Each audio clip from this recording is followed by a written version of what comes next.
he's a very able guy when it comes to anything to do with touring. He just has so much experience of having toured so many years. So and that's why they were so great to work with, because they have a system down, and so we were just able to just come, and they were providing our backline basically, except for my amps, of course. Okay, it's Mike Blackburn here with Andy Timmons at Cosmo Music Fest 2019 here in beautiful Toronto, home of the Raptors.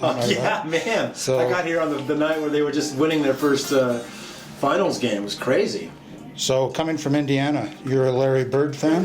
Big Larry Bird fan. I mean, it's not like I was never a huge basketball follower, but Larry Bird being from a great city, French Lick.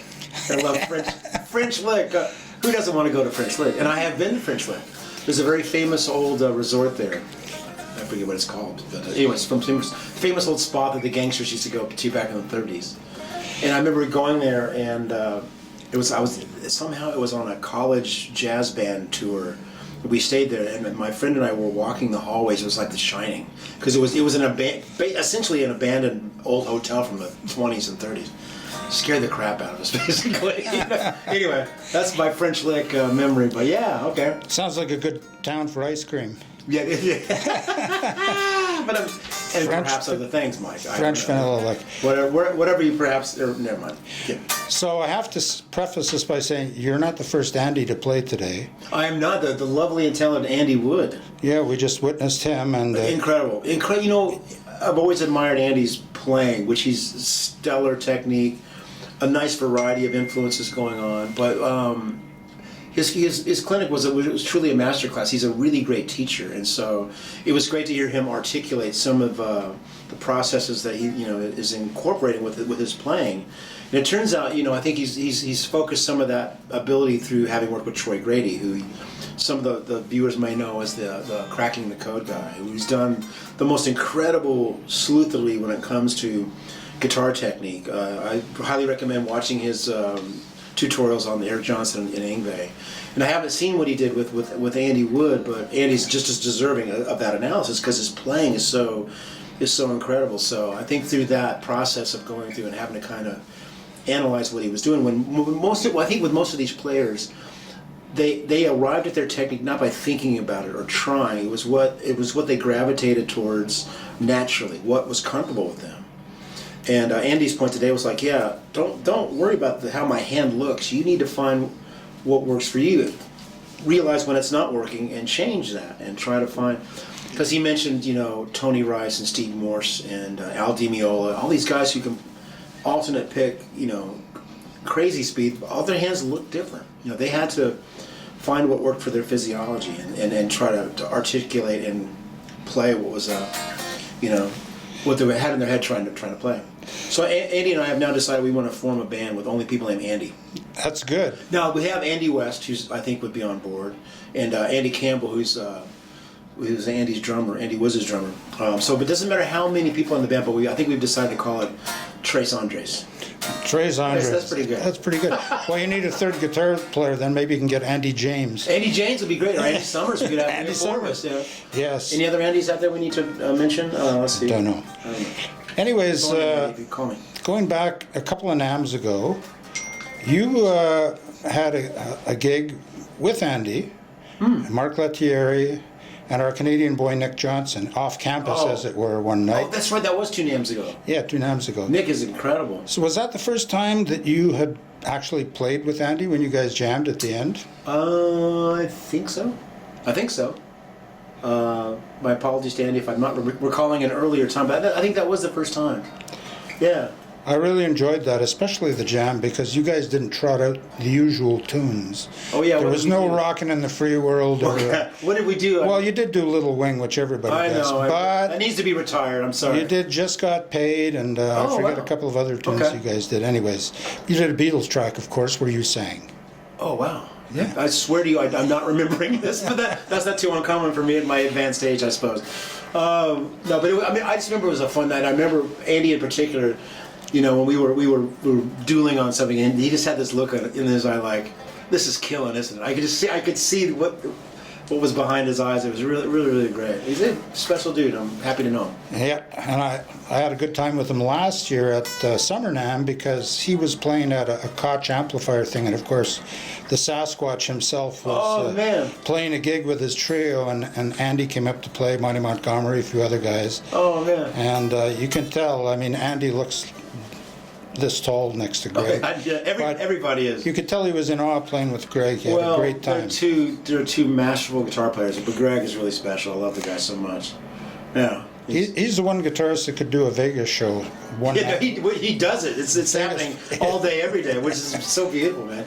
He is wired and he is on, and that's, I think, what everybody loves about him. You know, and he's that way on the guitar, but he's extremely musical as well. So it's. So in the last few years, those who follow you online know that you've really always broadening your horizons. You know, doing the surf music thing. That's been going on for a lifetime. The bossa thing. Yeah. I mean, all these different things. Have you? I mean, obviously, you're a huge Beatles fan. One just has to go back to your Orange Swirl record. Exactly. That was to know that. And of course the Beatles, the Sgt. Pepper. Yeah, the Sgt. Pepper. Yeah. But growing up, like, who were the guys who were the musicians you? Well, I mean, Beatles was always the foundation because I had three older brothers. The oldest brother being 12 years older than I, and I was born in '63, and he was 12. So he was of the record-buying age, a young teenager, and so all the '60s mostly tended to be British invasion stuff. So. Dave Clark 5 was a big thing. I still to this day love the sound of those records. Yardbirds and Animals, even Herman's Hermits, and then of course domestically the Monkees. So it was those sounds and those songs and that era that is my foundation of my musical passion. But when I started learning how to play guitar by ear in the '70s, it was Kiss. It was Kiss and Ted Nugent and Rush. And I was in a cover band. I started in my first band when I was in 8th grade, so 12 years old.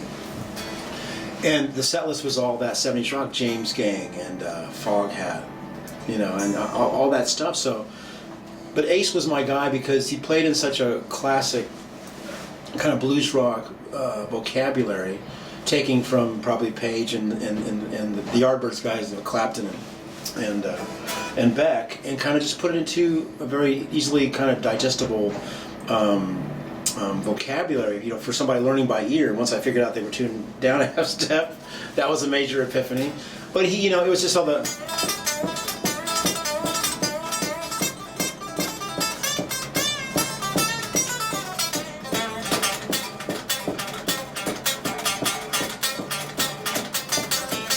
I mean, to this day, I can sit and play almost every solo from the Kiss Alive record. And so that was my my musical foundation. But quickly getting in, Nugent was another guy, and Rush being a little bit more technical, but loved all that. And then from there, it was the growth started when I got into guys like Steve Lukather, and starting to hear some influences that weren't straight rock. He was influenced by Carlton, being a bit more jazz influenced, still a rock player, but so. Their style of playing really resonated with me and encouraged me to grow. And so that's when and because they were session guys, I grew up in a relatively small town in the Midwest, Evansville, Indiana, and so I thought making it in a rock band would have been, like winning the lottery. But these guys, I was reading Guitar Player magazine, they earned their living in the recording studios, and I knew how important it was to learn how to read music, but they could also play a variety of styles. So I sought out a guitar teacher, and a guy named Ron Pritchett. I started when I was 16 with him. He taught me how to read, but he turned me on to guys like Barney Kessel and Joe Pass, and that started my affection for jazz guitar. And anything with guitar, I wanted to know how to do it.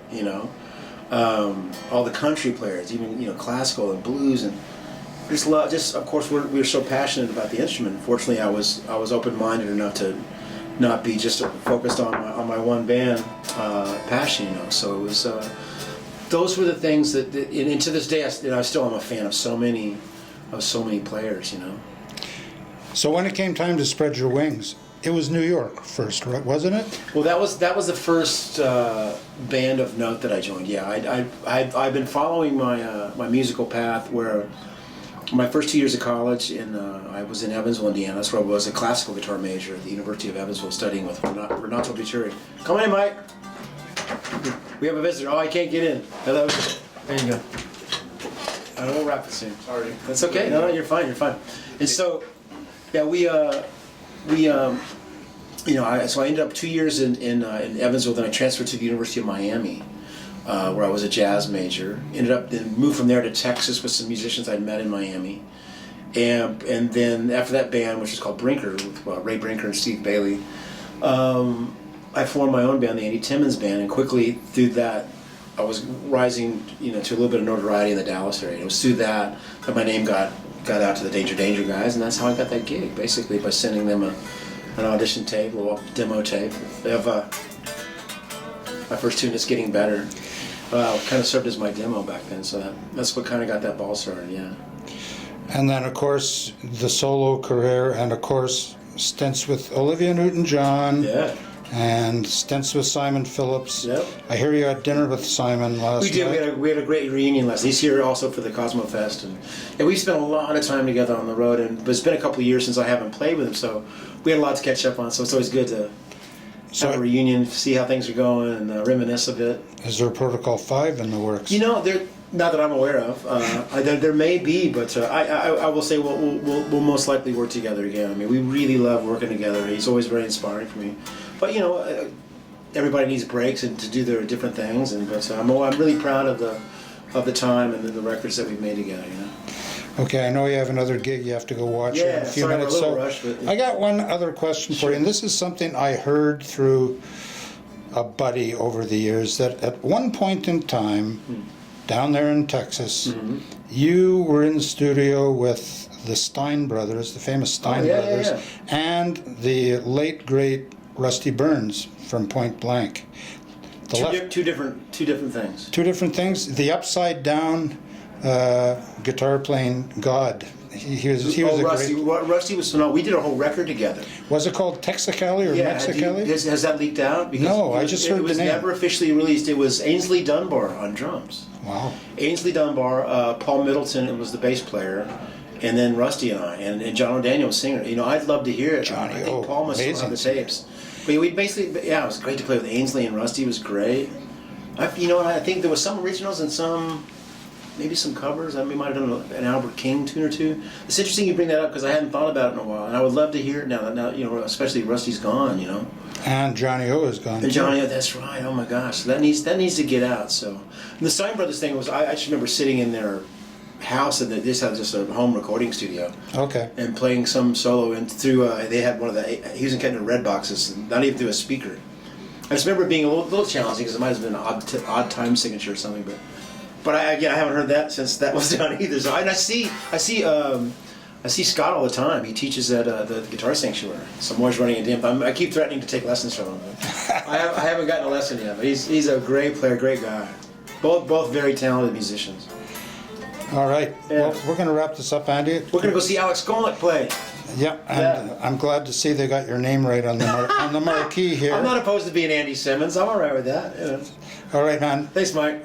You're not going to Summernam, are you? No, I haven't been to Summernam in many years, but still a faithful follower of the Winternam.